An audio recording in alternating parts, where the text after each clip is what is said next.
오늘 우리에게 주신 하나님의 말씀은 마가복음 5장 34절에서 36절 말씀입니다. 예수께서 이르시되 딸아 내 믿음이 너를 구원하였으니 평안히 가라. 내 병에서 놓여 건강할지어다. 아직 예수께서 말씀하실 때에 회당장의 집에서 사람들이 와서 회당장에게 이르되 당신의 딸이 죽었나이다. 어찌하여 선생을 더 괴롭게 하나이까? 예수께서 그 하는 말을 곁에서 들으시고 회당장에게 이르시되 두려워하지 말고 믿기만 하라 하시고. 아멘. 할렐루야. 하나님의 은혜와 축복이 언제나 여러분과 함께하기를 주님의 이름으로 축원을 드립니다. 이번 명절에는 여러분의 가정의 흐름이 달라졌으면 좋겠습니다. 기쁨이 넘쳐나고 은혜가 넘쳐나고 빛이 임하는 이번 명절이 되었으면 좋겠습니다. 무엇보다도 여러분의 가정에 평화가 임하기를 기도합니다. 소망합니다. 축복합니다. 지금 세상은 평화를 원하고 있습니다. 하지만 전쟁의 소문은 계속해서 들려오고 있습니다. 전쟁으로 인하여 많은 나라들이 불안해하고 있습니다. 미국에서는 물가와 금리가 치솟고 있고 그 경제적 여파는 우리나라로 이어져 지금 현재 물가 상승과 금리 인상이 가파르게 상승하고 있습니다. 정말 우리가 심각하게 체감할 만큼 경제의 위기가 다가오고 있습니다. 그리고 오늘 여러분 잘 아시겠지만 태풍 흰남노가 우리나라를 관통할 것으로 예상되고 있습니다. 자연의 재앙도 우리를 두렵게 합니다. 자연의 평화도 깨어지고 지구촌의 평화도 깨어지고 우리의 삶의 평화도 깨어지고 우리가 누리는 작고 사소한 일에도 평화가 깨어지고 있습니다. 가정의 평화가 깨어지기도 하고 사람과의 관계도 깨어지기도 합니다. 작고 사소한 일들로 인하여 우리의 마음속에 평화가 깨어지고 불안과 염려와 우울한 마음으로 살아갈 때가 많습니다. 세상에는 평화가 없는 것처럼 보입니다. 우리의 삶 속에서도 평화가 없는 것처럼 느껴질 때가 있습니다. 저는 지난 한 주간 동안 성령님은 저에게 평화를 묵상하게 하셨습니다. 평화. 이 평화가 무엇일까? 이 평화를 우리가 경험할 수 있을까? 날마다 우리가 살아가는 삶 속에는 평화가 깨어지고 서로 다투고 불안해하고 염려하고 침울해하는 이런 우리의 마음이 계속 일어나고 있는데 진정한 평화가 우리 가운데 찾아올 수 있을까? 그리고 정말 주님이 주신 하늘의 신령한 평화를 내가 누릴 수 있을까? 라는 그런 생각들. 여러분, 저는 일주일 동안 평화를 묵상하면서 우리는 평화를 원하지만 그러나 주님은 우리 가운데 평화를 이미 주셨건만 우리는 평화를 자꾸 놓치고 있다는 생각, 이런 마음의 생각이 들었습니다. 특별히 에베소서 2장 14절 말씀은 예수님에 대하여 이렇게 말씀합니다. 화평하게 하신 분. 화평이라는 헬라어의 단어 에이레네는 예수님과 관련하여 자주 쓰이는 단어입니다. 오늘 말씀에서 예수님께서 혈류병 여인을 고치시고 따라 내 믿음이 너를 구원하였으니 평안히 가라 라고 말했을 때 이 평안이라는 이 단어는 바로 에이레네를 말합니다.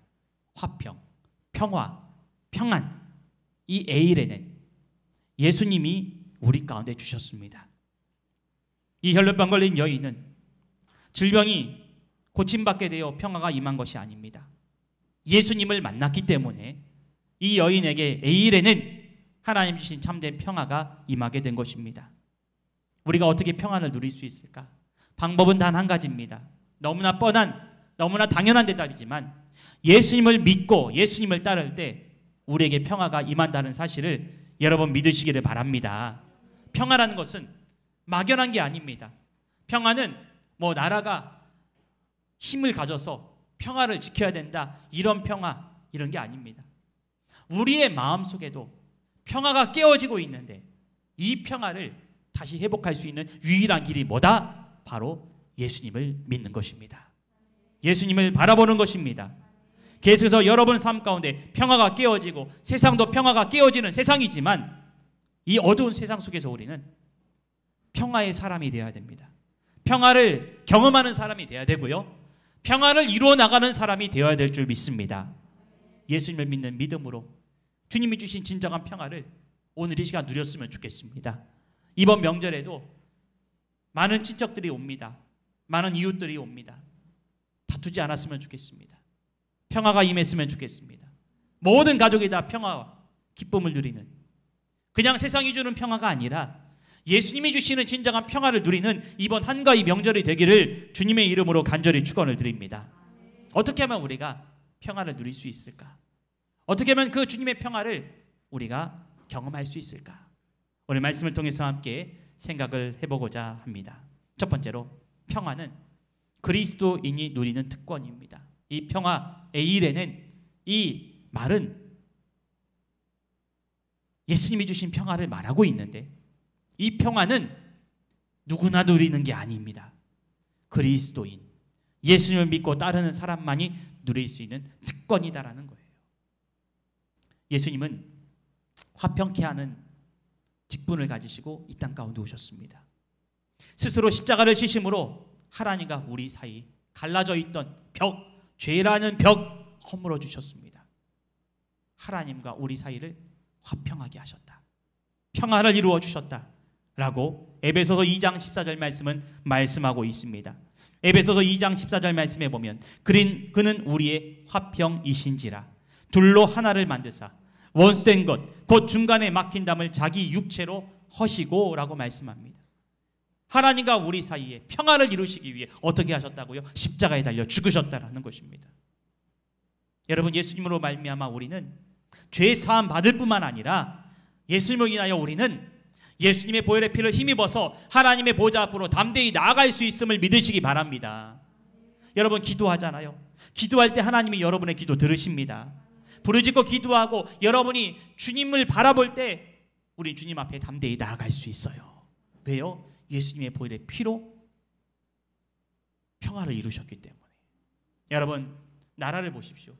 서로 경계하는 나라는 어떻습니까? 국경선을 갈라놓고 함부로 이 국경을 넘어서지 못하도록 군인들이 지키고 있고, 그건 평화의 관계가 아니죠. 하지만 서로 평화를 맺은 나라들은 어떻습니까? 서로 왕래를 자유롭게 합니다. 서로 한 형제처럼 지냅니다. 이게 바로 평화인 거예요. 우리가 평화를 누리는데 단순히 이웃과의 친한 관계를 통해서 평화를 누릴 수도 있겠지만은 더 중요한 것은 하나님과 우리 사이에 막힌 담이 허물어지고 우리가 하나님을 가까이 하고 하나님도 우리와 함께 하실 때, 그런 아름다운 평화가 될 때 여러분의 마음 가운데 진정한 평화가 임하게 됨을 믿으시기 바랍니다. 하나님을 가까이 할 때 진정으로 우리 가운데 평화가 임한다라는 거예요. 예수님이 그 일을 다 이루어 주셨다라는 겁니다. 내가 평화를 이루어야지 애쓰고 노력할 필요가 없는 거예요. 예수님을 믿고 예수님을 믿는 믿음을 가지고 예수님의 십자가를 믿는 마음을 가지고 항상 하나님께 가까이 나아가게 될 때 여러분 가운데 진정한 평화가 임하게 되는 것입니다. 저는 처음에 성령님을 만났을 때 그렇게 기쁘더라고요. 평화가 임했습니다. 아마 여러분들도 많이 경험하셨을 거예요. 주님이 저를 정말로 사랑하신다는 마음을 제가 느낄 때, 내가 너를 사랑한다라는 음성을 들을 때 정말 뛸 듯이 기뻤습니다. 할렐루야 외치게 되더라고요. 여러분, 물론 여러분들이 좋은 차를 사고 좋은 집을 사서 좋은 집을 샀다, 행복하다, 내 마음에 평화가 찾아왔다 라고 할 수 있겠지만 자꾸 사소한 일 때문에 여러분 또 그 평화가 깨어지기도 합니다. 우린 정말로 하나님 주신 평화를 누리고 살지 못할 때가 너무나 많이 있습니다. 다른 외부적인 조건이 변해야 내가 평화를 누릴 수 있다라고 생각을 합니다. 그러나 그런 게 아니에요. 어렵고 힘든 상황이라 할지라도 내가 예수님과 함께 동행하고 하나님과 가까이 한다면 여러분의 마음은 기쁠 겁니다. 행복할 겁니다. 은혜가 넘칠 것입니다. 저는 소망합니다. 여러분들이 이 특권을 누렸으면 좋겠습니다. 기뻐할 수 있고 즐거워할 수 있고 힘이 생기고 용기가 생기고 주님 주신 믿음 안에서 기쁨과 희락과 평강을 누리는, 정말 웃을 수 있는, 행복할 수 있는 우리 성도들이 꼭 되었으면 좋겠습니다. 이 특권 놓치지 마세요. 근데 마귀는 우리의 이 평화를 누리는 이 특권을 빼앗아 가려고 합니다. 사도 바울은 말합니다. 로마서 5장 1절 말씀에 그러므로 우리가 믿음으로 의롭다 하심을 얻었은즉 우리가 예수 그리스도로 말미암아 평화를 누리자. 바울은 말했습니다. 평화를 누리자. 근데 왜 지금 불안해하십니까? 왜 염려하십니까? 왜 그렇게 슬퍼하십니까? 왜 걱정하십니까? 왜 미래에 대한 염려와 불안감으로 살아가고 계십니까? 우린 예수님 믿고 있는데, 이 예수님 믿음으로 말미암아 우린 진정한 평화를 누릴 수 있는데, 기뻐할 수 있는데 왜 우울해하십니까? 이 특권 놓쳐서는 안 될 겁니다. 예수님이 우리 가운데 오신 목적은 바로 이것입니다. 평화. 우리 마음 가운데 평화를 주시기 위해서, 우리에게 구원을 주시기 위해서, 우리의 마음 가운데 진정한 새하늘과 새 땅을 이루시기 위해서 예수님이 지금도 여러분 가운데 찾아오고 계심을 믿으시기 바랍니다. 주님이 여러분의 심령 만져주십니다. 여러분의 가정 바꿔주십니다. 여러분의 삶을 기쁨으로 평화로 바꿔주심을 여러분 믿으시기 바랍니다. 오늘 말씀에서 혈루병 걸린 여인, 이 여인에게 예수님이 선포하신 것이 있습니다. 평안히 가라. 평화를 선포하셨습니다. 그리고 또 하나, 질병에서 놓여 건강할지어다 라고 선포를 하셨습니다. 이 평화, 예수님이 선포하신 평화, 예수님이 말씀하신 건강, 이거는요 우리가 생각하는 건강과 평화와 다른 것입니다. 이 여인은 질병을 일으키는 원인, 혈루의 근원으로부터 완전히 분리가 되었습니다. 그리고 예수님의 사람이 되었습니다. 그리고 예수님을 따르는 자가 되었습니다.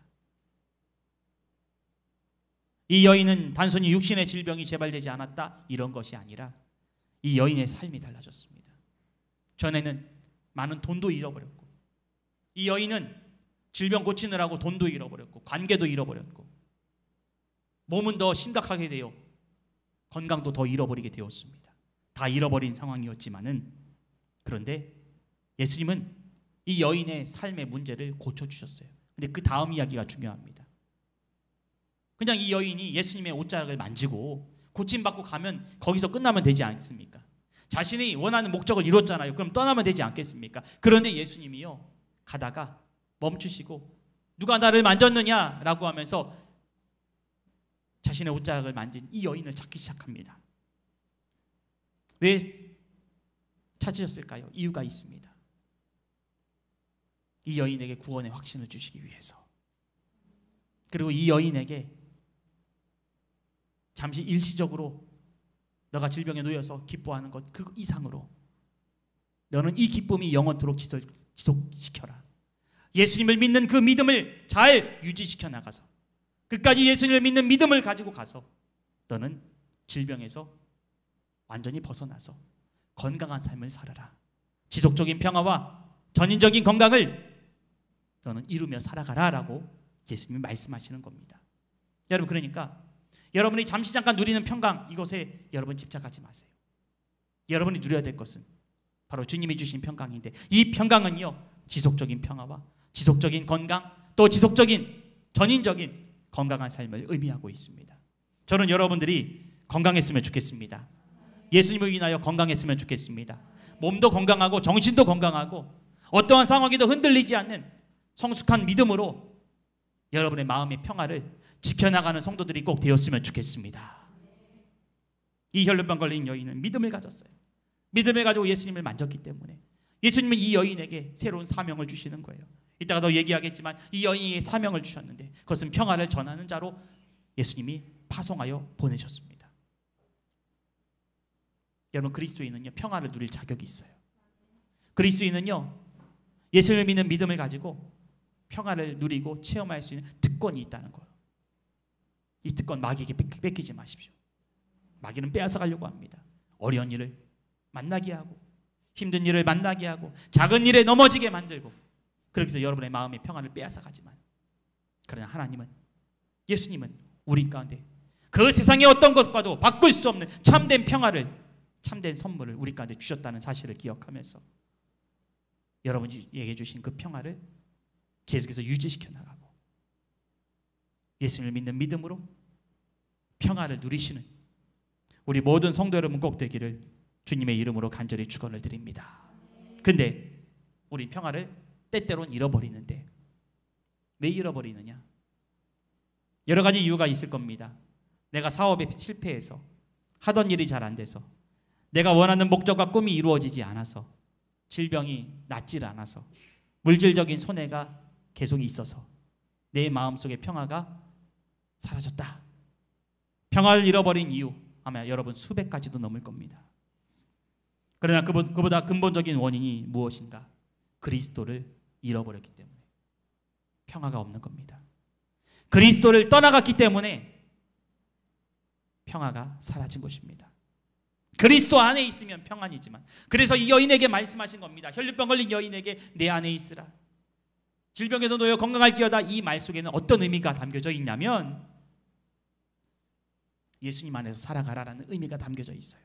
그래야 건강해질 수 있고 그래야 영원 지속한 평화를 누릴 수 있기 때문에 그렇습니다. 근데 우리가 그리스도 밖에 있으면요 평화를 잃어버리게 됩니다. 그리스도 밖에 있으면요 마귀가 침범합니다. 그리스도 밖에 있으면요 그리스도 안에 있다는 건 무슨 말이냐면 말씀대로 살아가는 거예요.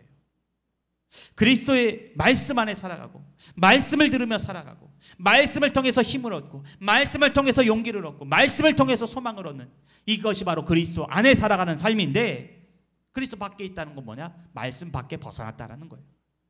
여러분, 예배가 중요합니다. 아멘. 기도가 중요합니다. 이유가 있습니다.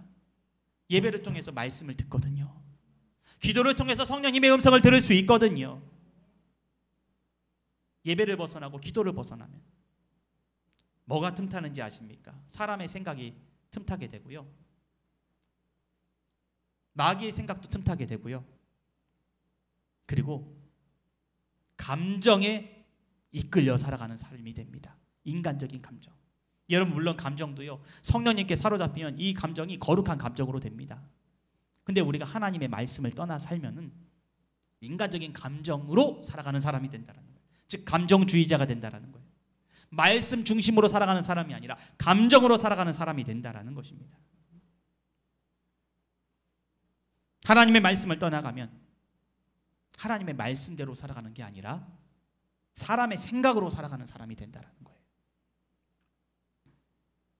오늘 말씀에 보면 예수님께서 야이로의 딸을 고치시러 가던 중에 야이로의 딸이 죽었다는 소식을 들었습니다. 이 말이 뭡니까? 바로 추정입니다. 예수님 관점에서는 아직 죽지 않았어요. 자고 있는 상태입니다. 근데 사람들은 뭐라고 추정하냐면 죽었다라고 추정을 합니다. 오늘 말씀에 보면 35절 말씀에 당신의 딸이 죽었나이다. 어찌하여 선생을 더 괴롭게 하나이까? 라고 말을 해요. 회당에서 온 사람들이. 그러니까 이 말을 들은 야이로는 어떻겠습니까? 지금 이 딸을 살리기 위해서 예수님을 모시고 가는 거예요. 예수님을 모시고 가는데 이런 가운데 회당에서 사람이 왔어요. 와서 얘기를 전해주는 겁니다. 당신의 딸 죽었습니다. 여기에는 감정도 있어요. 부정적인 감정, 슬픈 감정, 죽음에 대해서 애통하는 감정. 당신의 딸이 죽었습니다 라고 하면서 어찌하여 선생을 더 괴롭게 하나이다. 이게 문제예요. 지금 물론 당신의 딸이 죽었습니다 추정을 할 수 있지만, 근데 이 추정을 잘못 받아들이면 어떻게 되느냐? 사람이 이 추정에 말려버리게 되는 거예요. 만일 야이로가 이 소식을 전해온 사람에게 말려들었다면, 이 감정에 매이게 되고 이 슬픈 감정에 같이 동화가 되고 그리고 이 추정에 속게 되면 어떻게 되느냐? 이미 끝났구나. 절망하고 두려워하고 낙심하게 되고 여기에 빠지게 되는 거예요. 감정, 추정. 이것이 예수님 오는 길을 막았습니다. 지금 예수님은 병든 자를 고칠 수 있을 거야. 하지만 죽은 자는 못 살리셔 라는 인간적인 추정. 그래서 회당에서 보낸 이 사람들이 말을 하는 거예요. 어찌하여 선생을 더 괴롭게 하나이까? 예수님 오지 마세요. 예수님 돌아가라고 하세요. 뭐 불편하게 여기까지 오세요. 다시 돌아가세요. 죽음에 대한 감정과 그리고 이미 죽었다라고 생각하는 이 추정이 예수님 오는 것을 방해하고 있다는 것을 알 수가 있습니다. 여러분, 그러니까 어려운 일 생기면은 성령님께 질문하세요. 아직 끝나지 않을 수 있습니다. 아니 끝나지 않은 상황인데 나는 이미 끝났다고 단정해 버리지 마십시오. 이미 끝났으니까 나는 아무것도 안 할래. 이미 끝났으니까 나는 더 이상 시도도 안 하고 나 기도할 필요도 없겠네 라고 해서는 안 된다라는 것입니다. 하나님이 역사하시기 전까지는 누구도 모르는 거예요. 어떻게 역사하실지 모르는 거예요. 그러니까 여러분들이 힘든 일, 어려운 일이 딱 닥쳤을 때 부정적인 생각하지 마세요. 안 된다는 상상을 하지 마세요. 이건 추정입니다. 추정이기 때문에 예수님이 오시는 길을 막는 겁니다. 우리를 구원하시기 위해, 우리를 치유하시기 위해, 우리 가운데 평화를 주시기 위해, 생명을 주시기 위해 오시는 그 예수님의 길을 우리의 생각으로, 우리의 추정으로 막아버리는 일이 없어야 되게. 얼마나 우리는 예수님을 막은 적이 많은지. 내 생각과 내 뜻과 내 감정에 의해서 이 소식을, 죽음의 소식을 전한 이 사람 감정적이었습니다. 이 감정이 야이로에게 전해졌습니다. 야이로의 마음도 정말 그 딸이 죽었다는 소식에 감정적으로 완전히 무너졌을 거예요. 그런데 예수님이 이 감정 그리고 이 추정에 넘어질 뻔한 야이로에게 뭐라고 말씀하시냐면, 오늘 말씀에 뭐라고 말씀하시냐면 바로 이렇게 말씀하십니다. 우리 함께 따라할까요? 두려워하지 말고 믿기만 하라. 아멘. 여러분, 이 믿음이 있어야 될 줄 믿습니다. 어려운 일이 있으면 이렇게 해서 잘못될 거고, 이렇게 해서 잘못될 거고, 이렇게 해서 잘못될 거고, 여러분 상상하면 상상할수록, 추정하면 추정할수록 더 일이 꼬입니다. 주님이 못 오시는 거예요. 주님이 역사하기 힘드신 거예요. 전적으로 하나님의 뜻에 맡기고 기도하고 기다리고 잠잠히 있는 사람이 구원을 얻게 됨을 믿으시기 바랍니다. 쉽게 추정하지 마세요. 감정에 빠지지 마세요. 내 감정이 요동칠 때 여러분 참으세요. 예수님을 생각하면서. 그리고 여러분이 계속 이상한 추정이, 이상한 생각이 더 안 좋아지는 생각이 여러분 든다 하면은 여러분 거기서 멈추세요. 이 말씀을 떠올리시기를 바랍니다. 다시 한번 따라할까요? 두려워하지 말고 믿기만 하라. 아멘. 여러분, 이 믿음의 고백이 있기를 주님의 이름으로 축원을 드립니다. 여러분, 문제가 생겼을 때는 여러분들이 기도하는 것이 먼저입니다. 성령님의 뜻을 물어봐야 되고요. 성령님이 나를 어떻게 회복시키실지를 믿음으로 구해야 되는 거예요. 그럼 하나님이요 알려주십니다. 듣게 하십니다. 소망을 가지게 하십니다. 이 여인은 예수님의 소문을 들었습니다.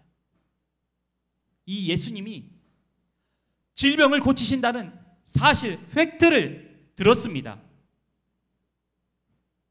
예수님이 나를 고쳐주실까? 난 부정한 여인이라 예수님께 가면 날 안 고쳐주실 거야. 추정하지 않았어요. 믿음을 가지고 만졌습니다. 믿음을 가지고 예수님께 가까이 갔습니다. 자신의 감정, 생각 다 내려놓고 철저하게 주님을 믿는 믿음을 가지고 믿기만 하고 주님 앞에 나아가니까 이 여인에게 참된 평화가 임했습니다. 평화가 깨어지는 것 왜 그렇습니까? 주님 떠나갔기 때문이고, 말씀을 떠나갔기 때문이고, 말씀을 떠나가니까 이상한 감정과 추정에 마음에 사로잡혀서 마음의 평화를 잃어버리게 되는 것입니다. 추정하지 말고, 결론 짓지 말고, 두려워하지 말고 믿는 성도들 되시기를 주님의 이름으로 간절히 축원을 드립니다. 마지막 세 번째로 평화를 위하여 사는 자가 되십시오. 그리스도인들이 누릴 수 있는 특권이 바로 평화라고 했습니다. 그리고 또 하나의 특권이 있습니다. 그것은 바로 다른 사람을 화평하게 하고 다른 사람에게 평화를 줄 수 있는 사람이 된다라는 것. 그래서 예수님께서는 팔복을 말씀하시면서 화평하게 하는 자는 복이 있나니 그들이 하나님의 아들이라 일컬음을 받을 것이미요 라고 하셨습니다. 화평하게 하는 그 직분을 우리 가운데 주셨다라는 거예요. 예수님이 많은 병자를 고치셨습니다. 많은 병자를 고치시는데 아무런 목적 없이 고쳐주시는 것이 아니었습니다. 예수님은 분명한 목적을 가지고 질병을 고쳐주시는데 그 목적은 두 가지입니다. 하나는 구원을 얻고 구원의 확신을 주시기 위해서 여러분의 질병 고쳐주심을 믿으시기 바랍니다. 구원이라 하면 단순히 이 질병에서 낫는 것만이 구원이 아닙니다.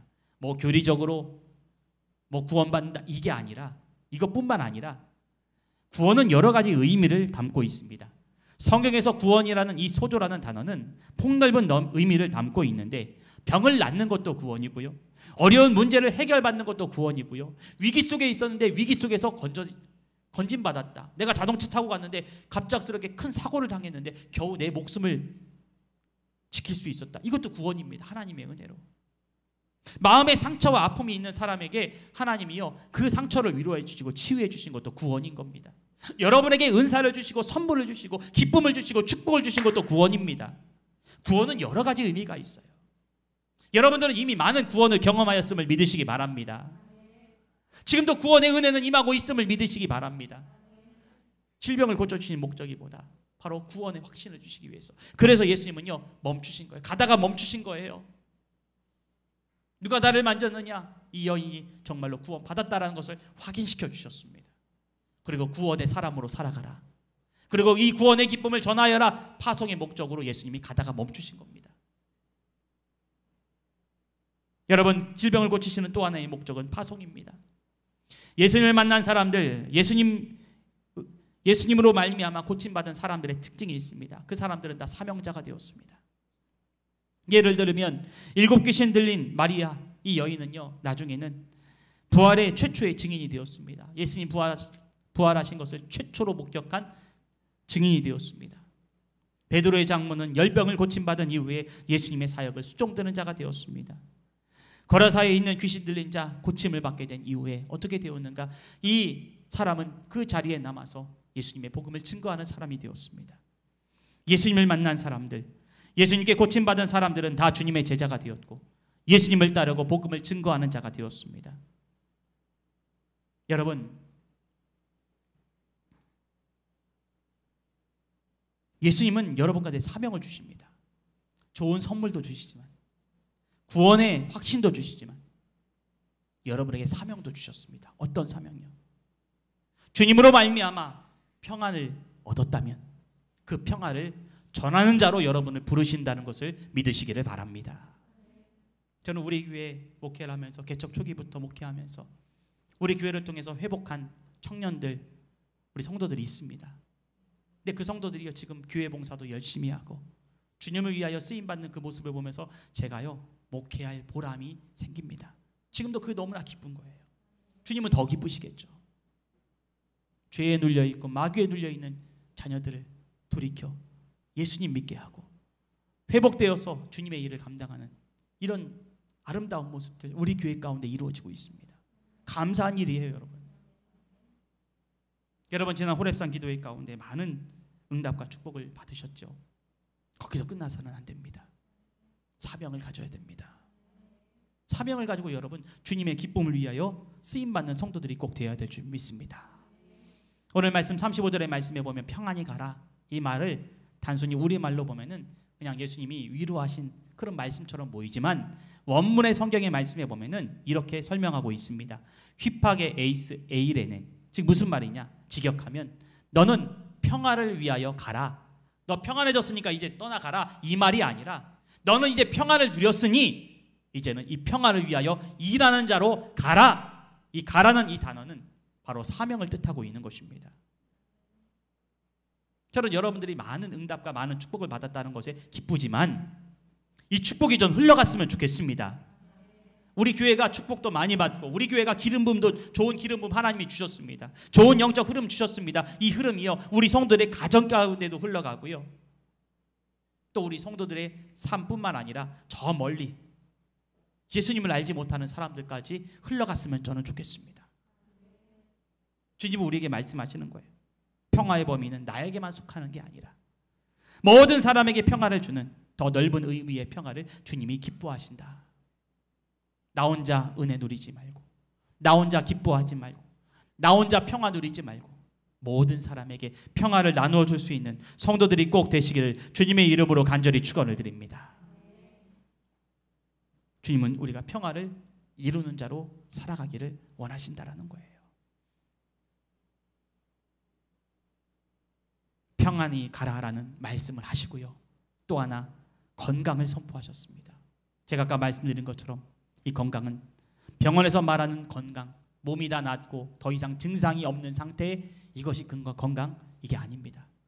예수님이 말씀하신 건강은요 이런 의미가 있습니다. 평화, 활력, 기쁨, 용기. 이 여인에게 질병에서 놓여 건강할지어다 라고 하셨던 이 말은 어떤 뜻을 가지고 있냐면 너 이제 질병으로부터 자유하게 되었으니 평화를 위하여 살아가는 사람이 되라는 말씀과 동시에 이 평화를 이루는 사람이 되기 위하여 마음속에 평화를 유지하고 주님 안에서 활력을 얻고 기쁨을 얻고 용기를 얻어서 더욱더 적극적으로 평화를 이루어 나가는 사람이 되라 라고 예수님이 파송하며 보내시는 말씀이 바로 평안히 가라, 내 질병에서 놓여 건강할지어다, 이 의미가 담겨져 있는 것입니다. 단순히 한 사람을 축복하는 말씀이 아닙니다. 한 사람을 파송하는 말씀입니다. 사명을 주시고 구원의 진리를 깨닫게 하시고 구원의 은혜를 깨닫게 하시고 세상을 향하여 파송하는 주님의 말씀이 이 말씀 속에 함축되어 있습니다. 여러분, 저는 이 명절, 한가위 명절에 여러분을 이렇게 축복해 드리고 싶습니다. 여러분 건강하십시오. 주님 주신 은혜로 건강하십시오. 평화로운 마음을 가지시기 바랍니다. 기쁨, 활력, 용기를 가지시기를 바랍니다. 여러분, 이제 우리 구원을 체험하였다면 사명으로 나아가야 합니다. 더 큰 사명으로 나아갔으면 좋겠습니다. 이제 우리 9월달부터 전도합니다. 또 우리 성도들 만나는 우리 친척들마다 전도할 겁니다. 오늘 말씀 기억하세요. 그리고 하나님이 여러분에게 베풀어 주신 은혜 기억하세요. 여러분의 사명도 다시 기억하시기를 바랍니다. 질병에서 놓여 건강하게 되었다면 이제 전하세요. 물질적인 어려움으로부터 해방되고 구원받았으면 어렵고 힘든 사람들, 복음을 알지 못하는 사람들을 위해 물질을 흘려보내면서 주님의 복음을 증거하세요. 놀라운 응답을 체험하였다면, 여러분들이 기도하여 놀라운 응답, 기적을 체험하였다면 이제는 여러분 다른 어려운 사람들을 위해서 기도하는 자가 되십시오. 이게 화평을 이루어 나가는 자의 모습이고요. 그리스도인이 가진 특권입니다. 이게 여러분이 전도할 때 하나님의 나라가 이루어집니다. 여러분이 전도할 때 죽은 영혼이 살아납니다. 여러분이 전도할 때 그 가정의 평화가 이루어집니다. 그 사실을 언제나 기억하면서 감정에 매여 있고 잘못된 추정에 매여 있는 우리의 삶을 버리고 이제는 진정으로 예수님이 주신 평화를 경험하고 담대하게 복음을 증거하여 하나님의 나라를 이루어나가는, 그래서 하늘의 상급과 하늘의 축복을 받는 우리 모든 은평빛 예수교회 모든 성도 여러분들이 꼭 되시기를 주님의 이름으로 간절히 축원을 드립니다.